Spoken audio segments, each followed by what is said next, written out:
my channel. So for today's video, I thought it would be fun to make a video just going over things I would do differently now that my daughter, if you don't know, she's 12 months.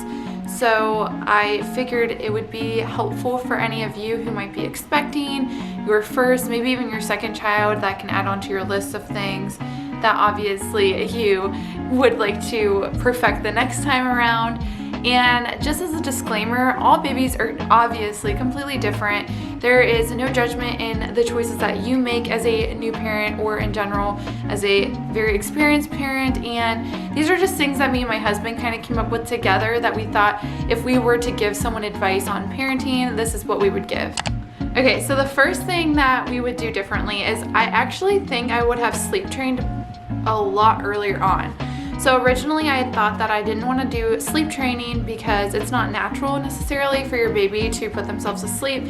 So I figured that there really wasn't any reason for it. Well, I did a lot of research after I started wondering when my daughter was ever gonna just like go to sleep on her own. And I found out that it's just not only is it healthier for you or your dad, it's healthier for the baby also to be able to put themselves to sleep. So, you know, it's a little bit more complex than just like what's natural and what's not natural, and I really wish that I would have done that a lot earlier on because now she's like an amazing sleeper. The next thing is I would have actually just used the Komotomo bottles, and the only reason why I'm specifying this brand is because this brand is better for them to like be able to hold on their own. So of course there's like a bajillion different bottle brands, but I actually fell in love with them as she got to like 8 or 9 months, and I was like wondering why she couldn't hold her MAM bottles.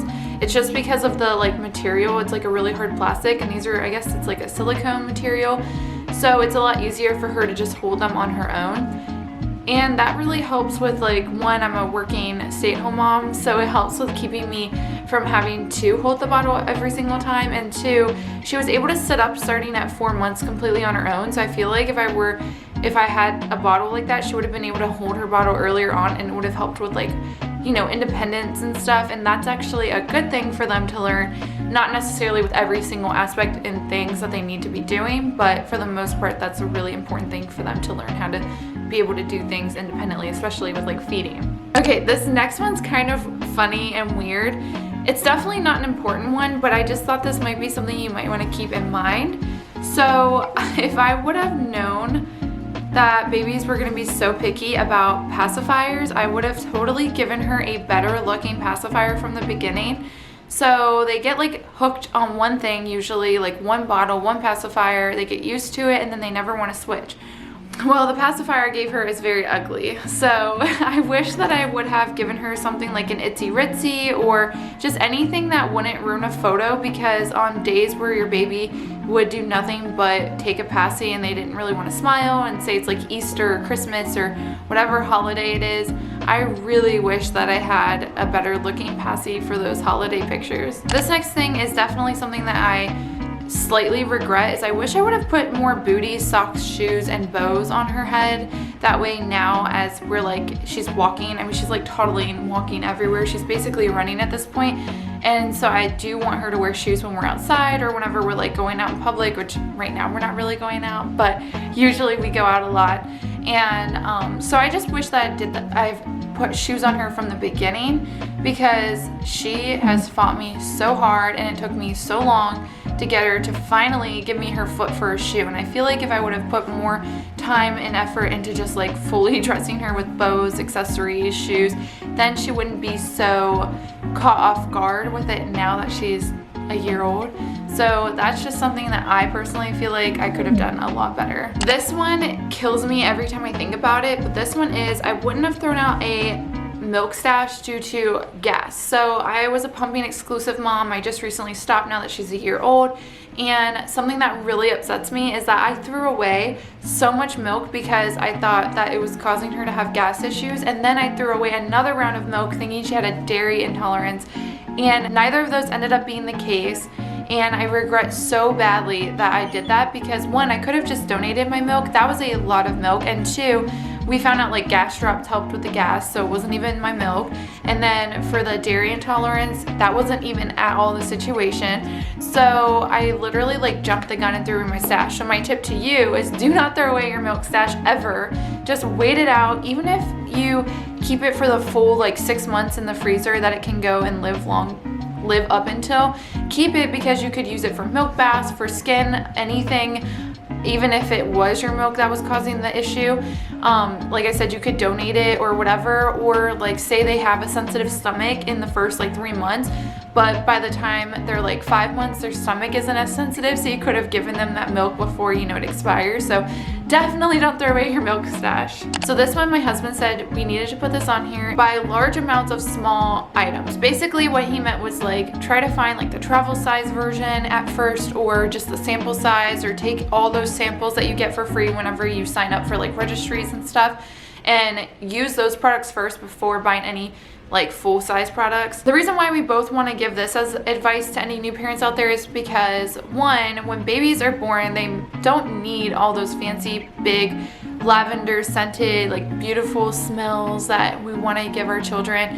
And my daughter had really bad acne, and she got a really bad newborn rash, and I spent probably like $100 to like $200 on products just trying to figure out what was wrong with her skin, which there was nothing wrong with her skin. It was just newborn rash and newborn acne, and I think I actually made it worse by trying different things.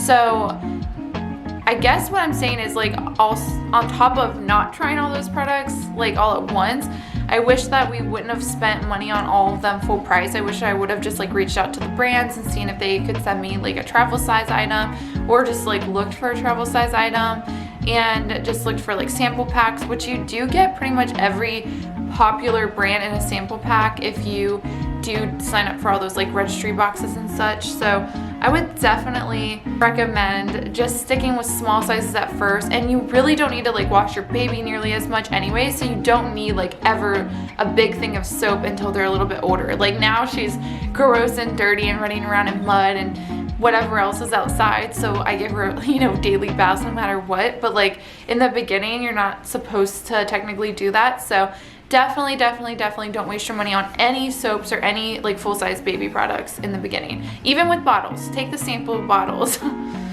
This one, that I personally feel like I could have used my newborn time more wisely. So when they're newborn, they are cuddly, they are sweet, they are innocent, they just want to cuddle on you, they just want to lay on you. I wish I would have like maybe organized my time a little bit better to know if I could have napped, if I wanted to just snuggle, or if I needed to get work done. I feel like there was so much pressure in my mind that I didn't want to like spoil her, so I didn't necessarily cuddle with her as much as I could have.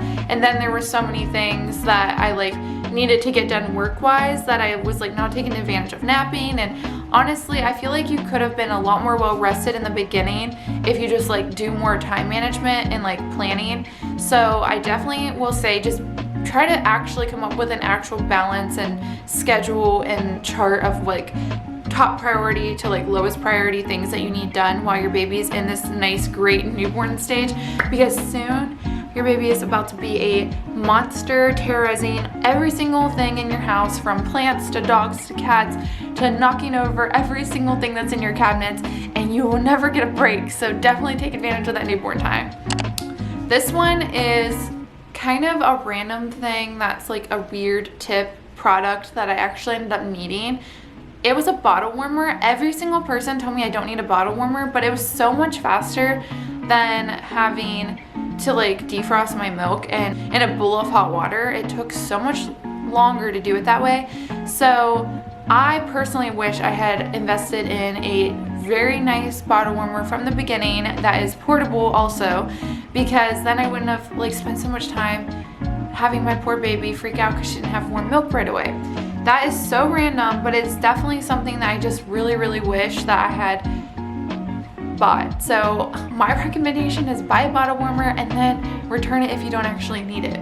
Save the receipt. Okay, and my last thing is Cute outfits. Everybody buys your newborn cute outfits. You're gonna buy your newborn cute outfits. Well, realistically, when they're that little, unless it's like a specific event that they're going to or a specific photo shoot that you're about to plan, you don't need to invest any money into cute outfits until they're older, because they poop in them, they throw up on them, they spit up on them, they totally ruin them. They don't get to like show them off because they're flimsy and floppy and like, you know, they're laying down sleeping half the time. So my recommendation is save your money for the cute outfits for as they age. So like right now, she's the perfect age because she can stand up, show off her outfit, and it's so much better. It's easier to dress her now and everything.